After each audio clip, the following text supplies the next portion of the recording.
tal, amigas y amigos? Buenas tardes. Volvemos a encontrarnos aquí en Sin Censura. En esta temporada de Sin Censura, en la que también presentamos conversaciones que realizamos ya hace algunos años con personalidades nacionales e internacionales, la semana pasada, a propósito del 11 de septiembre, día en que sucedió en 1973 el golpe de Estado en Chile, presentamos la conversación con Patricio Sepúlveda, una personalidad que vivió de cerca estos acontecimientos.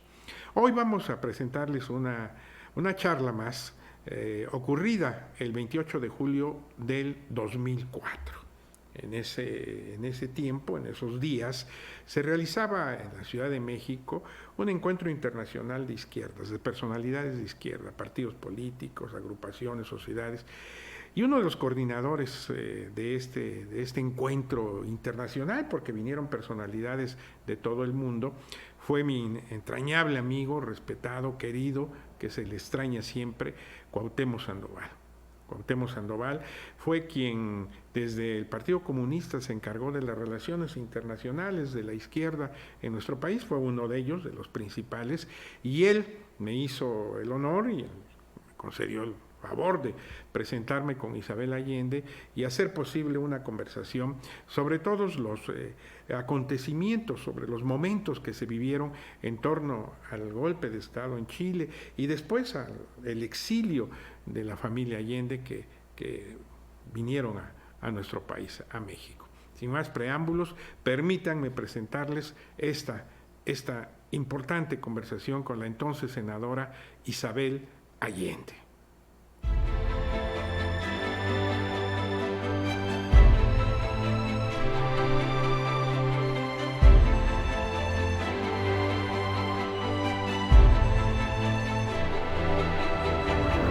¿Qué tal, amigos? Buenas noches. Volvemos a encontrarnos en Sin Censura. Esta noche una diputada y un personaje muy especial para mis afectos y para la historia de América Latina, Isabel Allende, diputada actualmente en Chile, al Congreso de Chile, y bienvenida a Oaxaca esta noche. Muchas gracias, encantada. Para mí, comentábamos fuera de cámaras, lo que representó Salvador Allende y toda la etapa que se vivió previa al golpe de Estado, la primera sonada del 29 de junio, el asesinato del edecán Schneider, las huelgas de la mina del Teniente, el acoso norteamericano, el bloqueo, el desabasto, la derecha actuante, la complicidad en ese momento de la democracia cristiana. Para usted, esos momentos, ¿cómo están grabados, Isabel? Bueno, fueron momentos muy complejos. Yo creo que lo importante es señalar que mi padre encarna, incluso hasta el día de hoy, para los jóvenes, para aquellos que no lo conocieron, un proyecto que trataba de hacer una sociedad más justa, más solidaria, más justa, con mejores oportunidades. Mi padre había sido parlamentario por muchos años, conocía muy bien su país, sabía la situación de la mujer, del campesino, del joven y la necesidad de hacer cambios profundos para efectivamente cambiar, como digo, esa enorme injusticia. Pero también Salvador Allende representa y encarna, y por eso creo que para los jóvenes que aún no lo conocieron, encarna un poco el líder consecuente, la persona que hacía lo que decía que iba a hacer, y finalmente es toda una vida, no es solamente un 11 de septiembre. Usted ha recordado los momentos anteriores, pero yo quiero recordar que mi padre fue durante 50 años un hombre que empezó desde ser elegido presidente de la Federación de Estudiantes Secundarios, después del Centro de Medicina, después de la Federación de Estudiantes de la Universidad de Chile, después diputado, senador elegido 4 veces, fue presidente del Senado, ministro de Salud en el gobierno de Pedro Aguirre Cerda, que era un gobierno del Frente Popular, finalmente presidente de la República. Yo creo que lo que se aprecia entonces es el recorrido a lo largo de 50 años, caminando junto a su pueblo, junto a la mujer campesina, junto a ese niño, digamos, nacido con menos oportunidades, y yo creo que ese es realmente lo importante y el orgullo que yo tengo de ser su hija. Y que además llega a la presidencia de la República en un tercer intento, en una elección muy dividida, con condiciones adversas en el contexto de la geopolítica mundial, y aún así se impulsan una serie de reformas hacia el interior de Chile, pero son reformas que tenían un contexto democrático. Era, como él siempre lo planteó, un socialismo democrático, que finalmente es a lo que aspiran los pueblos del mundo. Bueno, eso es una cosa notable también. Yo pienso que fue una persona que se adelantó mucho a su época. Estamos hablando de los años 60, estaba la Revolución Cubana, había mucha simpatía por las causas revolucionarias, se hablaba de la teología de la revolución, se hablaba de la revolución por aquí, por acá. Incluso había habido un intento en mi país que se llamó Revolución en Libertad de la democracia cristiana. Pero mi padre siempre se propuso que los cambios profundos, pero eran cambios dentro de la institucionalidad, la legalidad vigente en Chile. Y eso es algo que se adelantó a su tiempo, porque él nunca hubiese querido sacrificar en aras a una supuesta igualdad económica o mayor equidad económica la libertad. Yo creo que eso es un tema de la mayor importancia, porque era la esencia de su comportamiento, era la esencia de sus valores, era la esencia de lo que él proponía. Él no quería cambios en Chile que no fueran sino recogiendo la profunda tradición que nuestro pueblo tenía, porque nuestro pueblo ha tenido siempre una gran madurez cívica, una larga trayectoria, un parlamento que había funcionado ininterrumpidamente durante 150 años, como dijo él en un discurso memorable en las Naciones Unidas. Exactamente. Entonces esa es la esencia, yo creo, de lo que mi padre proponía para el pueblo de Chile. Y hay algo que a mí que es, también yo recuerdo mucho, es decir, su congruencia. Su congruencia, que es precisamente lo que usted está planteando, aquel discurso, el último que dirige al pueblo de Chile, cuando se refiere a los que tienen las armas y podrán avasallarnos, pero no se destruyen a los pueblos. Y más tarde, más temprano que tarde, se abrirán las grandes alamedas por donde transiten los hombres libres. Sí. Y bueno, una muestra que todavía es un paradigma para todos los pueblos de Latinoamérica hoy, que todavía enfrentan de alguna otra manera, de una o de otra manera, la agresión imperial. Sí, creo que ese es un contexto que es válido. Bueno, hoy día es un mundo muy distinto a lo que era en los años 70, no es comparable, por supuesto, pero efectivamente si nos radicamos a lo que está pasando hoy día, yo creo que más que nunca, en un mundo globalizado como el que tenemos que fortalecer los organismos multilaterales y tenemos que reforzar como política el multilateralismo y tenemos que reforzar el respeto al derecho internacional, porque creo que retrocedemos como humanidad, como comunidad internacional, si una gran potencia que obviamente tiene la primacía o supremacía, no puede imponer unilateralmente lo que ellos decían en virtud de una guerra preventiva que es democracia y que no. Me parece que eso es sumamente grave y por eso creo que es muy importante que seamos capaces de superar las debilidades de un Consejo de Seguridad de las Naciones Unidas, de una Europa que estaba dividida en su momento. México y Chile jugaron un rol muy importante como miembros no permanentes, se la jugaron en su momento, pidieron más tiempo, quisieron evitar lo que hoy día, por desgracia, está ocurriendo todavía en Irak y que de alguna manera nos da la razón. Y yo celebro una vez más esa cercanía entre México y Chile, que aún ahora, recientemente, hace poco menos de un año, hemos estado trabajando en conjunto en el seno de las Naciones Unidas, tratando en el Consejo de Seguridad de evitar lo que desgraciadamente no se pudo evitar. O sea, después de 1973, primero ustedes tuvieron un embajador maravilloso en ese entonces, Gonzalo Martínez Corbalá, que ayudó a muchos chilenos a salir vivos, a refugiarlos en la embajada, y después de eso comenzó para mí algo que yo no esperaba jamás, que yo estaba convencida que ese exilio iba a durar, no sé, 5 años, 6 años, pero no sabía. Pero nunca pensé que iban a ser casi 16 años. O sea, yo viví 16 años en este país. Por eso lo siento, casi es mi segundo país. Fueron 16 años, estaba mi madre, mi hermana, yo. Aquí nacieron algunos nietos de mi madre, o sea, sobrinos. Aquí mi hija vivió prácticamente toda su vida, de hecho se regresó, hasta el día de hoy vive acá en México. Son lazos muy fuertes. Claro, que se van construyendo además en condiciones adversas y son lo que más une. Viene toda esta etapa de la dictadura que no tiene caso hablar, porque ya están ahí en el basurero de la historia. Pero viene la etapa de la vuelta a la democracia en Chile, todo este esfuerzo que se va construyendo, el referéndum, después la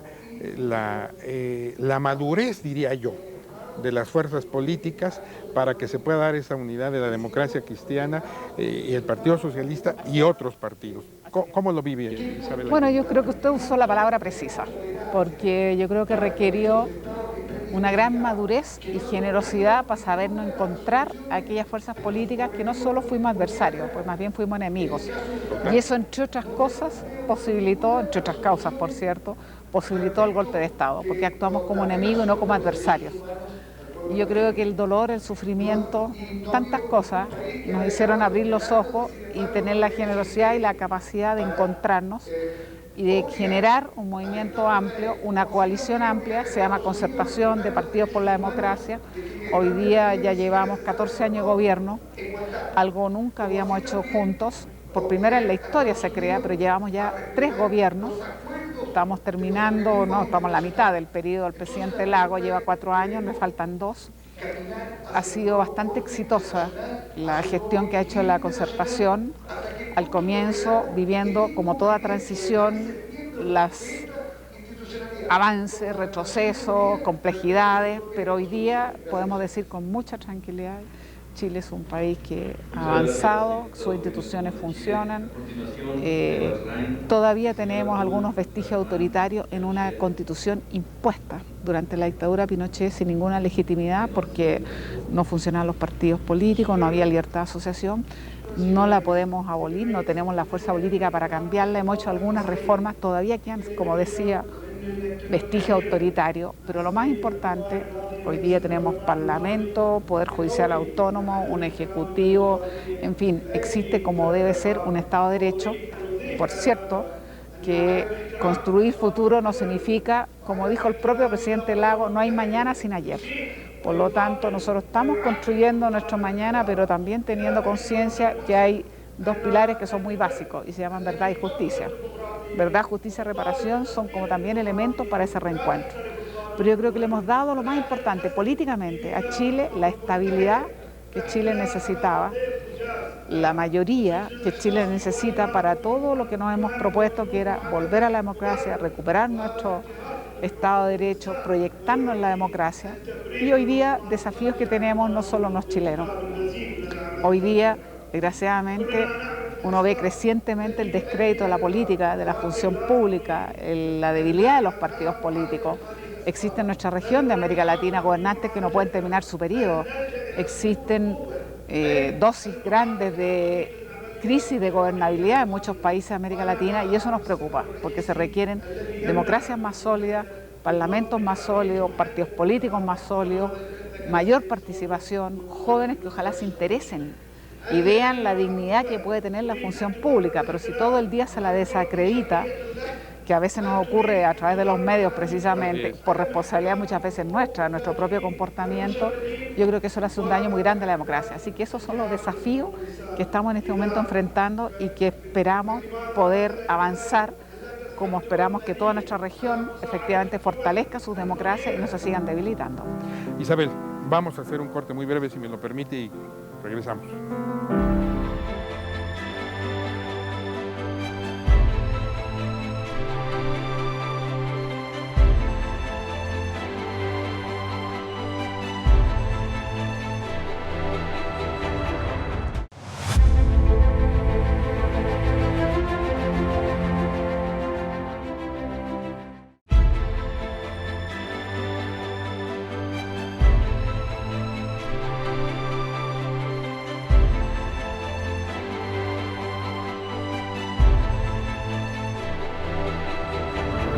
Continuamos, amigos, charlando aquí con la diputada Isabel Allende.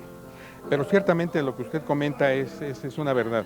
La democracia en Chile se ha ido consolidando, mientras en otros países de la región se han presentado todo este tipo de situaciones de gobiernos autoritarios, de gobiernos con características de una gran corrupción, etcétera.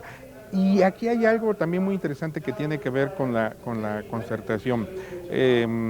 Hasta hoy, ha habido 2 presidentes surgidos, los 2 primeros presidentes de la concertación surgieron de la democracia cristiana, Patricio Aylwin y Frei.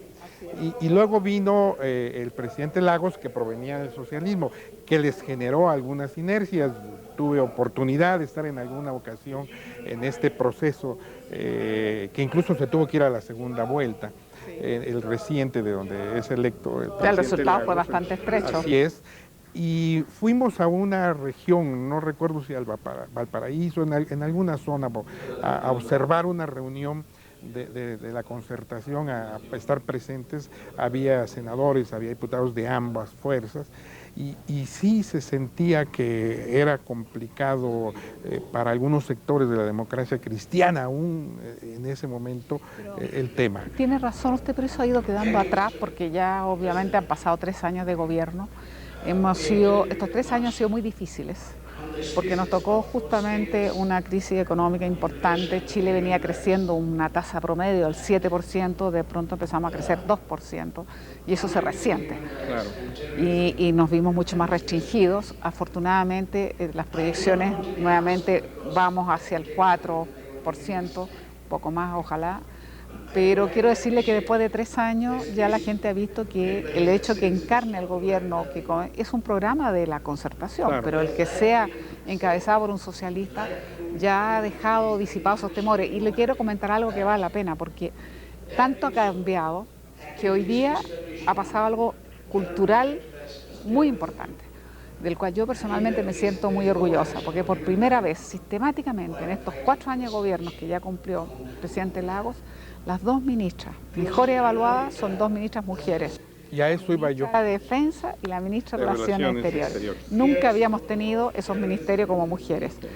Sistemáticamente son las mejores evaluadas, pero sistemáticamente. Entonces, al punto que ambas se mencionan como precandidatas posibles. Así es. Entonces, como usted dice muy bien, tenemos que encontrar un mecanismo. Bachelet del Partido Socialista, Michelle Bachelet, ministra de Defensa, y Soledad Alvear, la ministra de Relaciones Exteriores. Entonces, ¿qué se trata? Se trata de encontrar un mecanismo que nos ayude a dirimir democráticamente quién va a ser nuestra candidata o candidato, ojalá candidata única de toda la concertación, y que encabece la propuesta que como concertación tenemos que levantar para proponerle al pueblo de Chile, para que haya razones justificadas de decir un cuarto gobierno de la concertación.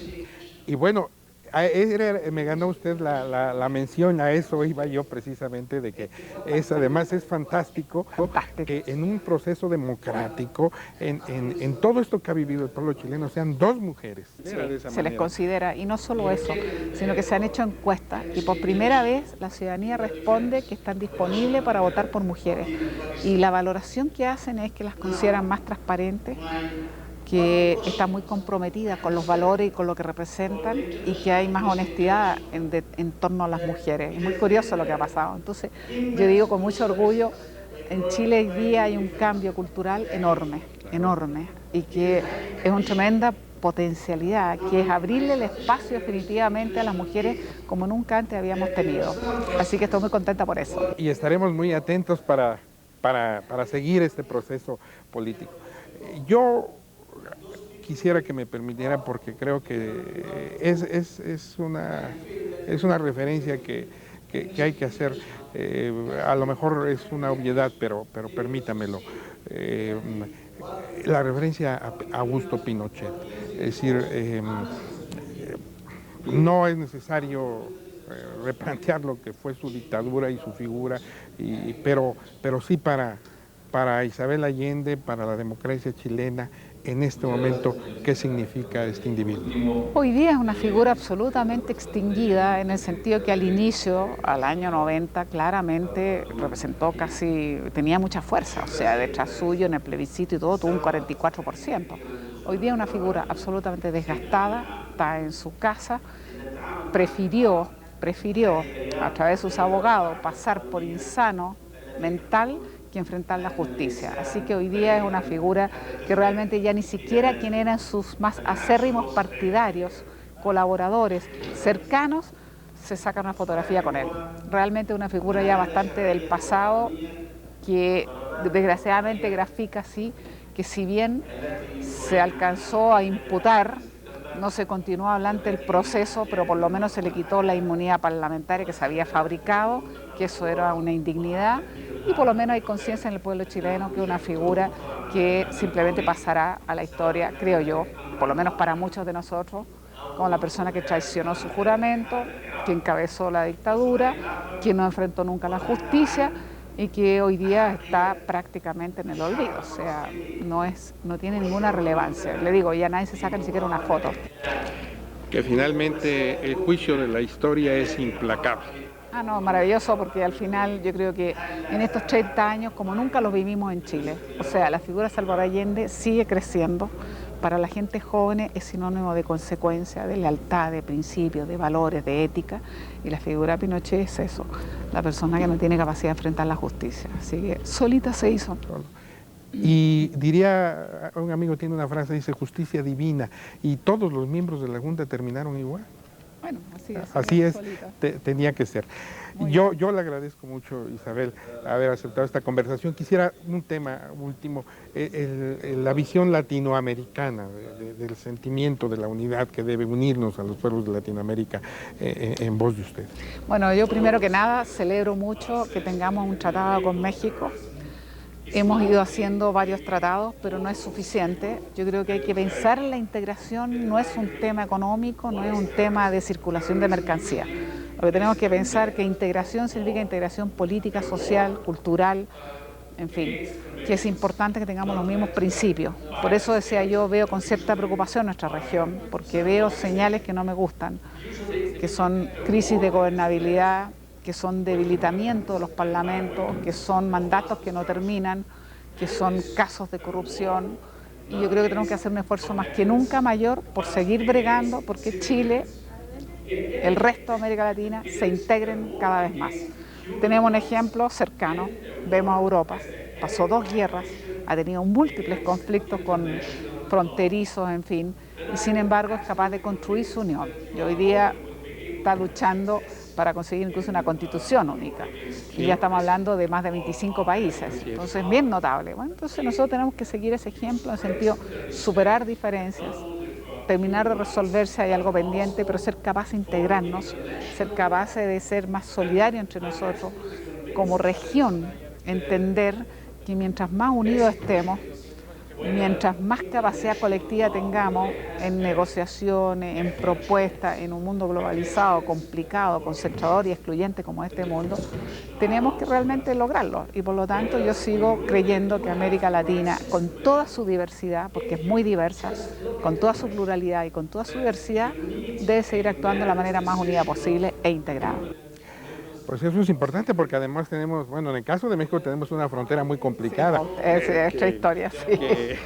3.000 kilómetros de frontera es otra cosa. Ese es otro tema. Bueno, nosotros tenemos un tratado de libre comercio con Estados Unidos, nos parece bien, hemos logrado, no ha sido fácil, pero hemos logrado hacer un comercio bastante equilibrado. O sea, tenemos con América Latina, con Estados Unidos, tenemos con Europa y tenemos con Asia.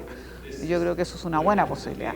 Somos miembros asociados del Mercosur. Nos interesa, como digo, el Mercosur, por cierto, que le vaya bien, ha tenido sus dificultades. Somos asociados porque nosotros tenemos otro nivel totalmente distinto al arancelario. O sea, nosotros estamos absolutamente abiertos. Nosotros somos un país de apenas 15 millones de habitantes, pero tenemos una economía absolutamente abierta. Entonces, yo diría que aquí lo importante es el camino a la integración. Y yo le deseo a América Latina que lo logremos. Pues en eso hay que irlo construyendo también, todos los que de alguna manera tienen oportunidad de participar en todos estos procesos políticos. Pero permítame que terminemos diciéndole algo que no puedo dejar de decirle. Estuve hace 3 años atrás en Oaxaca, está preciosa. Me volvió a ganar otra vez Y quiero despedirme diciéndole que está maravillosa. Yo realmente no había visto Oaxaca, hacía muchos años que había ido, regresé hace 3 años atrás con mi hija. Había estado, como le digo, unos años atrás y el progreso, el salto, el cambio es una belleza. Yo creo que se ha vuelto la ciudad probablemente más linda de México. Los felicito, gracias. Cuídenla, vale la pena porque está preciosa. A mis amigos cuando vienen por primera vez les digo, vayan a Oaxaca. Bueno, y ahí ya tienen amigos y usted en lo particular le invito para que en julio venga la Guelaguetza, que es la fiesta del folclor más extraordinaria que tenemos. Y bueno, seguramente ya ha comido mole negro, chapulín, tlayudas y todo ello cuando quiera, y además respeto, admiración. Yo terminaría con algo que quiero decírselo con toda emoción. Cuando fui a Santiago, fuimos en un marco muy breve de reuniones políticas, y en el día que teníamos que viajar a esta reunión a una provincia, yo me levanté hacia las 6 de la mañana y salí del hotel. Todavía estaba la bruma Santiago es una ciudad que tenía neblina en ese momento. Debemos haber ido en julio, me parece, agosto. Y me fui caminando al Palacio de la Moneda. Y me senté frente al Palacio de la Moneda. Estaba solo ya, obviamente, reconstruido. Ahí estuve observando el Palacio de la Moneda, recordando a Salvador Allende.